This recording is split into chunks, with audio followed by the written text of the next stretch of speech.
but Steven Spielberg and Rita Moreno's in it. And Like that's a dream. I'd like to say that Jerome Robbins' choreography broke a lot of ankles. They hadn't even sat down yet, and Sondheim said, "Wow, I'm so happy he can sing." And he was like, "We have to go back and do it again." We're like, "Yes." You have a way with words. No, that's Tony.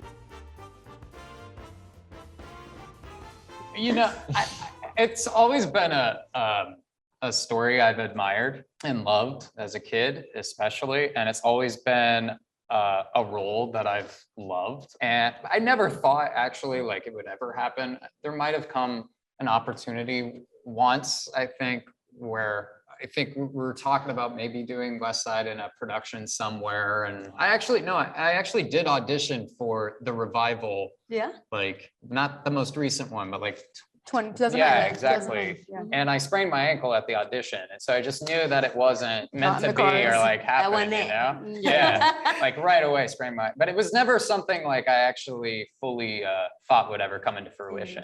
I'd like to say that Jerome Robbins' choreography broke a lot of ankles.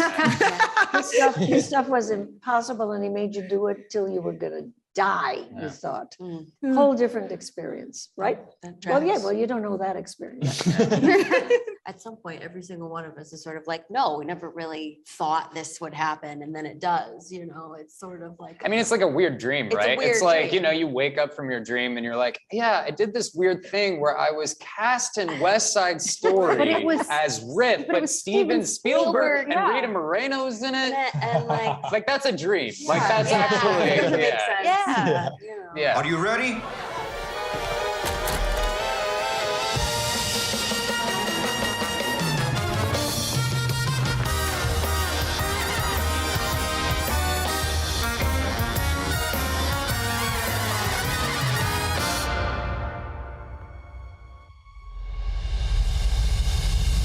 I mean, I don't really think it was an intentional chemistry building. We spent a lot of time rehearsing and a lot of time together just naturally. This job is tough. It's long hours. It's lots of time together.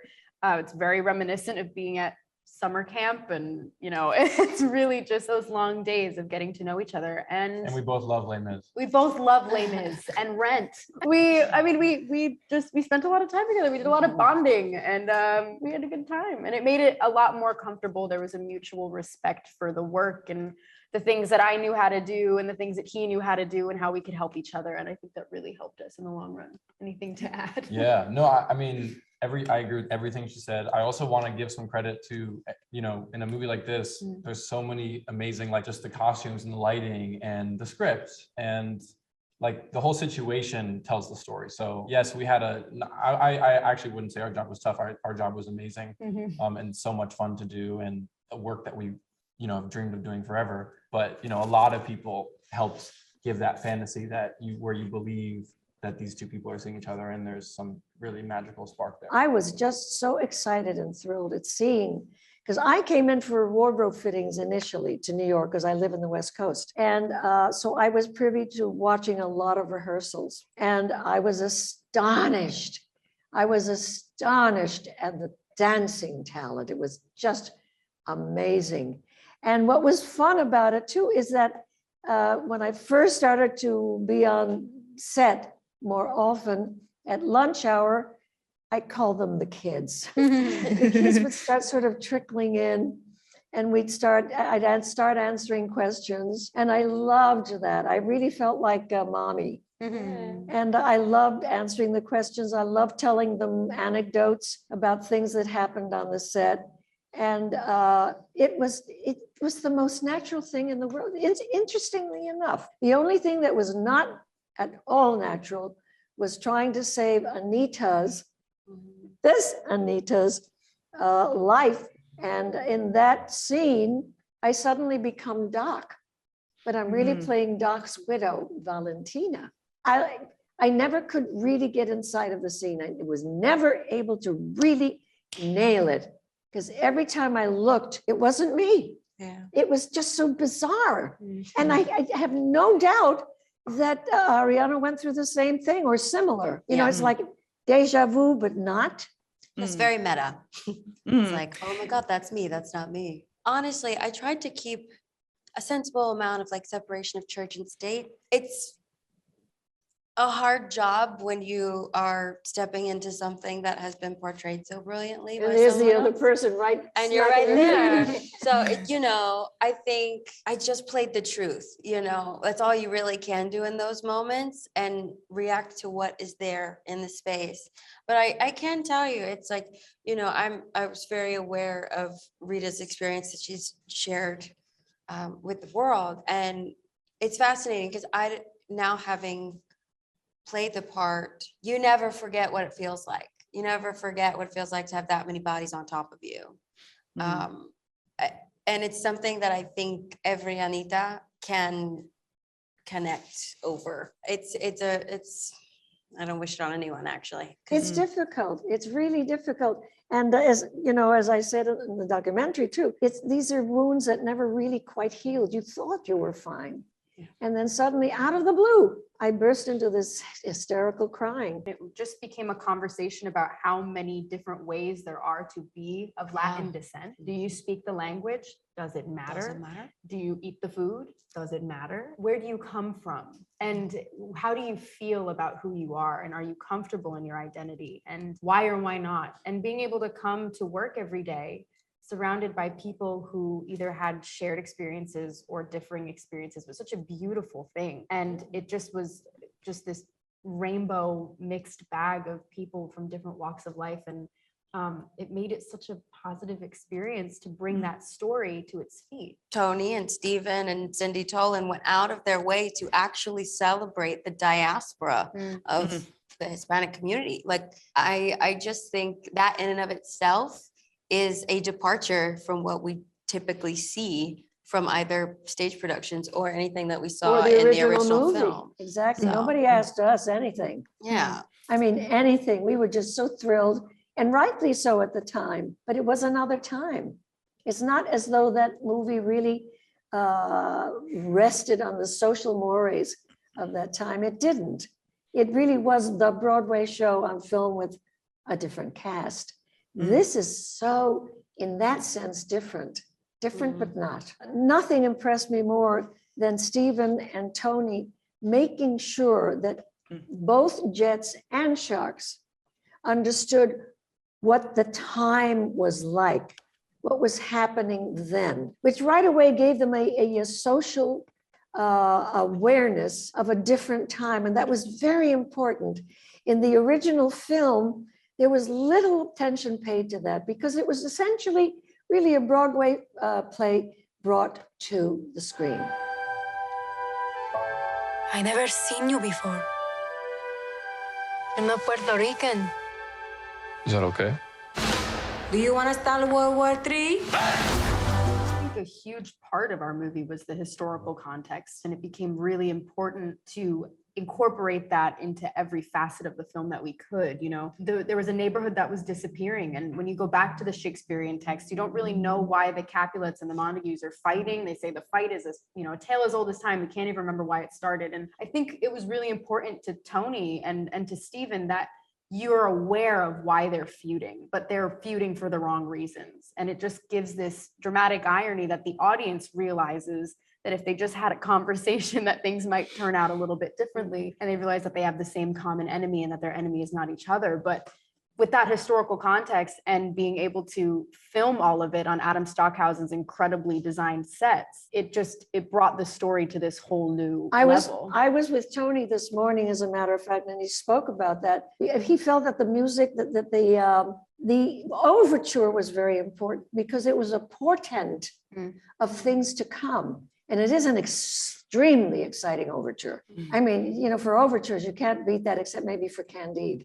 And but it sets the audience up in a very important way. And it's amazing. It's a psychological trick, you could say, but it's very important and very relevant to what you're going to experience. And you're getting a hint of it by hearing the music. You know, I wake up to everything I know either getting sold or wrecked or being taken over by people that I don't like. You keep away from him as long as you're in my house. I'm a grown-up now, Bernardo. I'm gonna think for myself. Tony.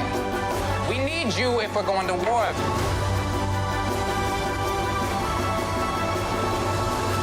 I was very interested in kind of bringing Tybalt as the Shakespearean character into Bernardo, because Tybalt is an incredible fighter. He's a master with a sword. He's vicious. He has this anger that he can't control, but he also loves his family and he wants to protect his family. So I wanted to make sure that Bernardo kind of resembled that, where yes, he can't control this anger. He's a fighter, but he also loves his family and he wants to protect, and he's just trying to protect his community in the Puerto Rican neighborhood in Manhattan. So I think that was my goal for Bernardo. And I think for me, we were talking about the place setting of this area in New York, and this being these people's homes and really what's rubble all around them. And on the Jets side, at least, these guys didn't have any real families other than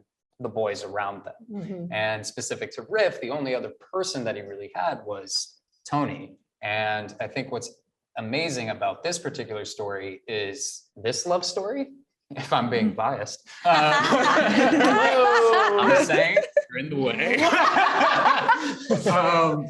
But this truly codependent relationship of, here is this guy who does not like himself and is trying to actually better himself and change. And Riff's inability to see that, recognize that, or love him enough to let him go until the end, unfortunately. And that's all was written and conceived through Tony, quite frankly. And that was the discussion that we had and the discussion that Tony and I had. And that's really what interested me the most, was this kind of push and pull that these two had. Yeah, Tony gave us like an incredible amount of backstory, like Pages. the stories of, okay, when you were younger, you didn't have a place to sleep and you kind of snuck in through, the grate was open, you snuck into Doc's basement, started kind of sleeping there, opened a can of food, then, would sneak out, and then actually food was being left for you, and like that's you kind of taken in. Riff was also coming over there all the time, but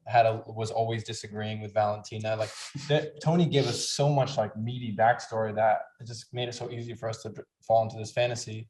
And then we're all together rehearsing, all the Jets are together, all me and Mike are just together hanging out in New York City, and like you start to really get into it, and we're talking in our accents and we're feeling out the characters, and yeah, like you start to build that chemistry off screen. So once first day of filming on screen, it's all there. If you go with him, no one will ever forgive you.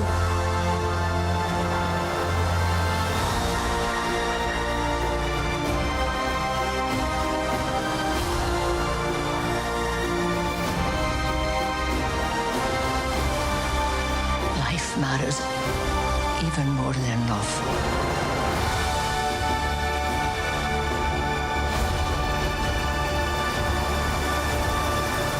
One day, all the Jets bought roses for all the ladies, Sharks and Jets included. It's very sweet. It was very nice. We were wonderful. The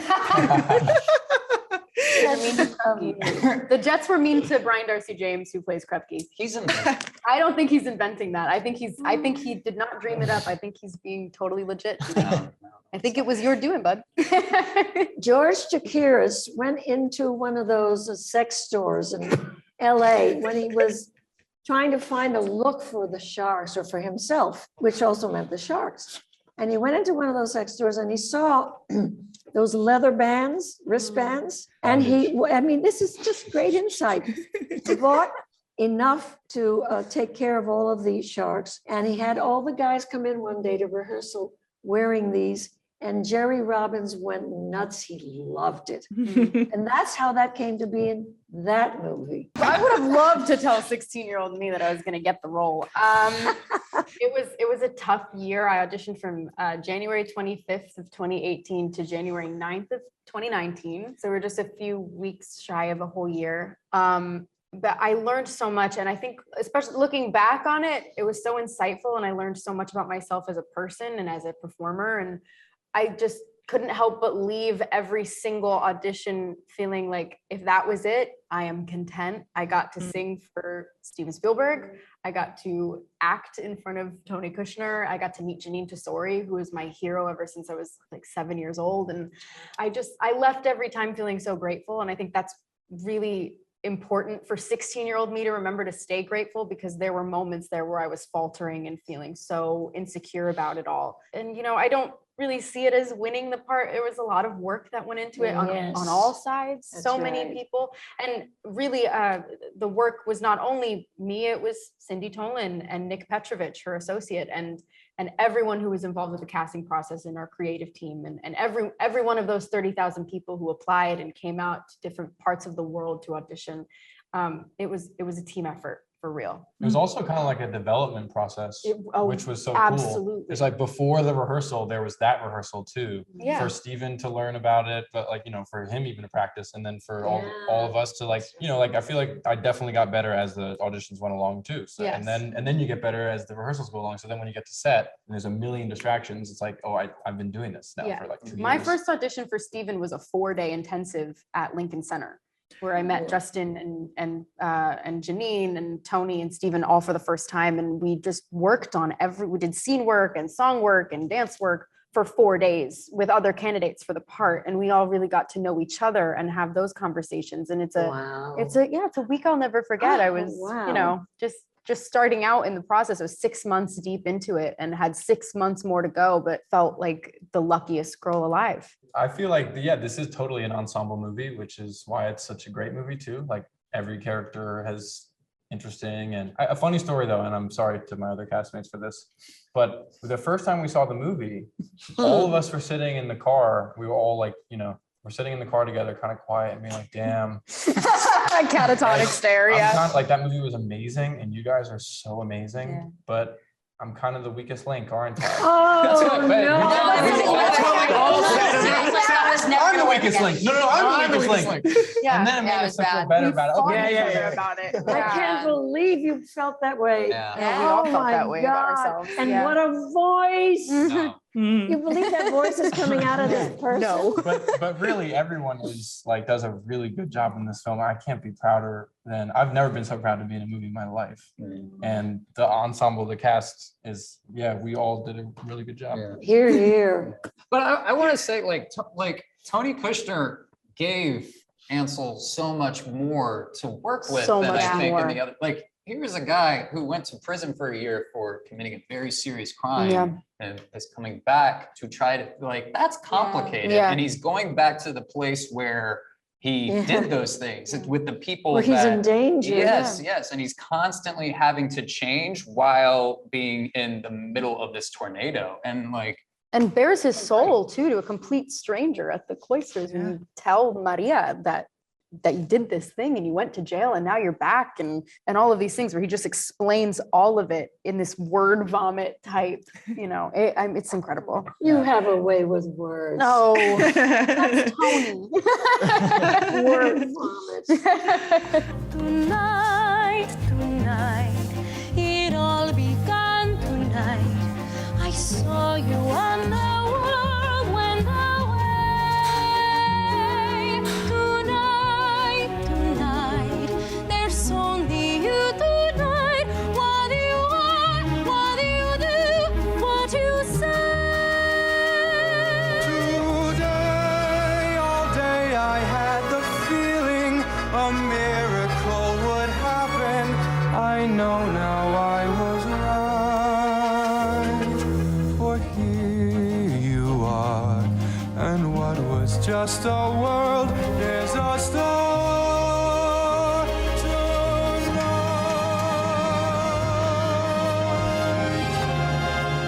It was really hot.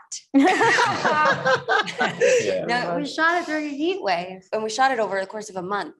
These little bits and pieces in the streets of New York. So it sort of felt like a love letter to the Yeah. city. I was like, I burned holes in my shoes. You were sweating your They had to actual face CGI my off. sweat out. Yeah. It was That hot. was true. That's Uh-huh. true. Not a joke. Not a joke. The temperature was just soaring. It was, Mm. yeah, it was a really intense time during that But, summer. Yeah, but it was an incredible experience because we got to share that number Yeah. with so many people.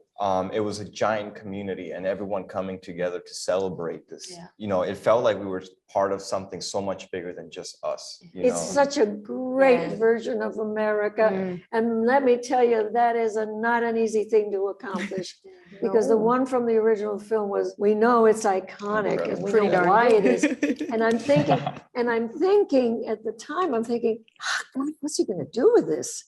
And the first thing he knew, well, it wasn't gonna take place on a rooftop, that's for sure. We'd been there, done that, right? But, you know, Justin Peck just did an incredible job.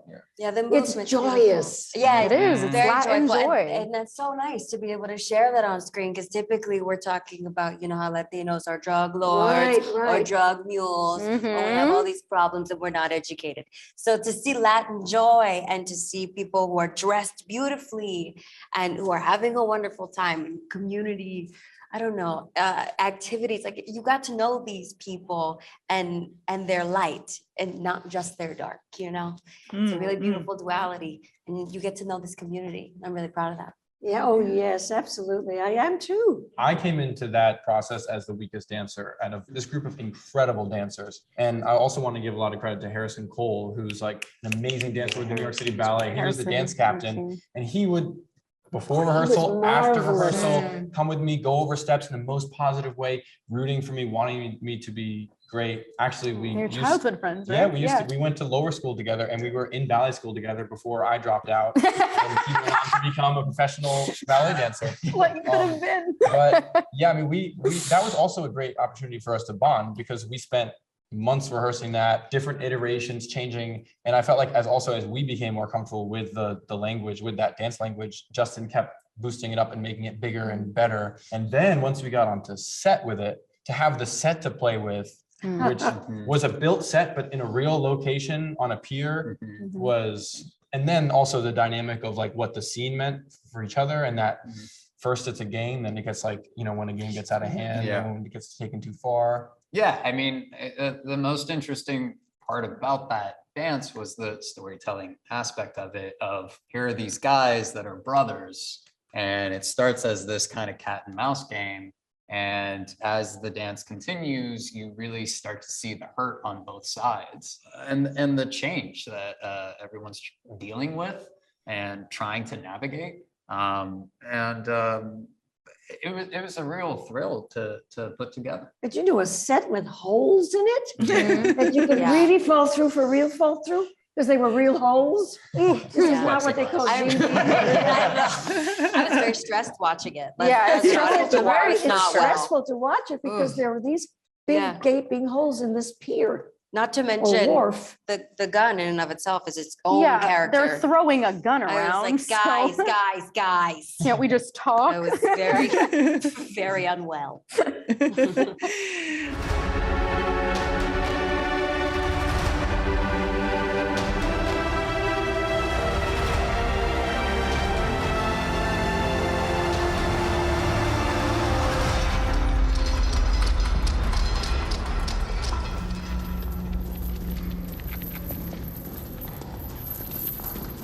Kill the lights.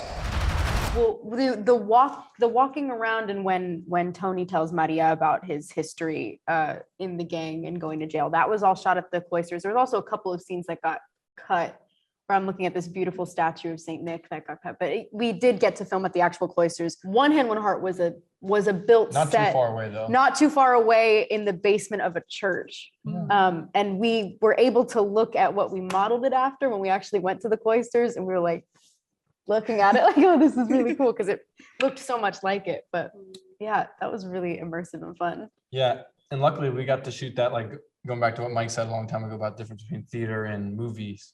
Like we got to film that scene twice. Yes, One Hand, One Heart was filmed We twice. filmed it the first time, and this is just how much of a perfectionist Steven is. Something about the lighting he didn't like. Yeah.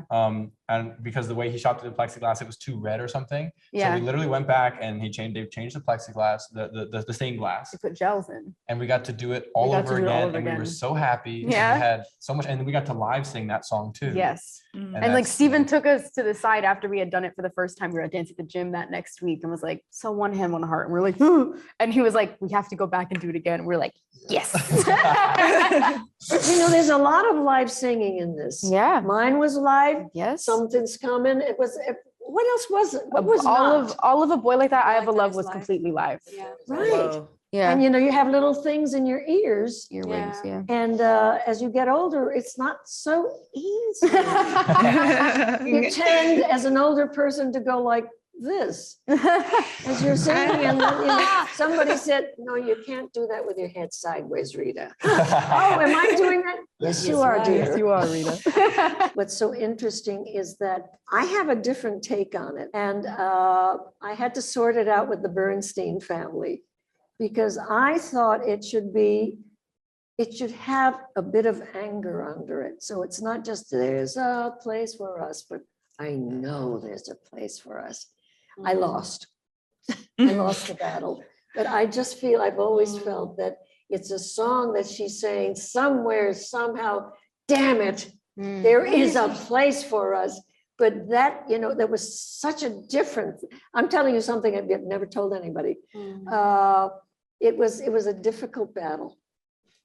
And I do think, I mean, not to give anything away, in your vocal, it informed Anita's journey for me. I felt some of that anger. So when you see the movie, maybe you'll know what I'm That's talking about. interesting. But I felt your anger. So like whether or not you were actively, you know, singing it or just Yeah. feeling it while you were vocalizing, I felt it. And it wasn't so much anger as I am determined that things are Determination. going to change. There is a place for us. And the exhaustion at the Exhaustion end. of Yeah, that. just so Yes, all of exhausted that. of this. But it's interesting that they heard it their way, and that's really how it had to be. And I don't feel I lost anything, No. but I still feel very strongly about that. I will say for this version, you know, Leonard Bernstein's whole family was there. in Oh, the very recording involved. session. Yeah. So involved And I and think so that- supportive. Yeah, but that came from Steven. Like, I think Spielberg, you know, and he wanted to make sure that Sondheim and the Bernsteins, and everyone felt involved, and he wanted to hear what they had to offer. Yeah. And like, he really was like a master collaborator and such a Yeah. great leader in that way, because yeah, everyone was involved. And I'm very grateful that Sondheim was there, because he actually was great to work with. He gave me very good advice. I remember his giving you when you were pre-recording something. Yeah, Yeah. I had first what happened was to say that he was a very nice guy first, before I tell the next story, is that the first day we're singing Maria, they're sort of like, you know, everyone's still kind of filing in, and I hadn't overthought it yet. And I'm just coming up to the mic and I'm warmed up and ready to go, and they're playing Maria, and I sing through it once, and it's just like a good take. I sing through it and I feel good about it. And they hadn't even sat down yet. And Sondheim said, wow, I'm so happy he can sing. And I felt really good. But then we did another session where I sang, where we were singing Tonight, Yeah, and good it one, didn't go very well. Something, you know, I couldn't hit the notes, and then I was also acting kind of silly, and then I was looking through the windows and I could see, you know, Spielberg, Sondheim, Bernstein Estate, they're all there. I could see it through a little glass. No you know, pressure. And yeah, it wasn't the best. And at the end of the session, somehow it was just me and Sondheim left, and we got into the elevator together, and we weren't saying anything. And Sondheim turned to me and said, "The most important thing a young performer can have is confidence." Yeah. Oh, Wow. And then he turned away, and he was a little bit like, "Come on, man, where's that confidence?" Get your act you know what I mean? together. And then I opened the door for him. I said, "Oh, you know, great to see you. Have a good day." And he kind of looked at me like, "Think about what I just said." Got in his car, and I walked down the streets of New York, you know, and I was like, "Damn." I think about that advice all the time now. Whenever, like, you know, yeah, be confident. You're a young performer. Of course, that is the most important thing. I'm very bless grateful him. that we got to work What with a him. great story. It's a great story. It's marvelous.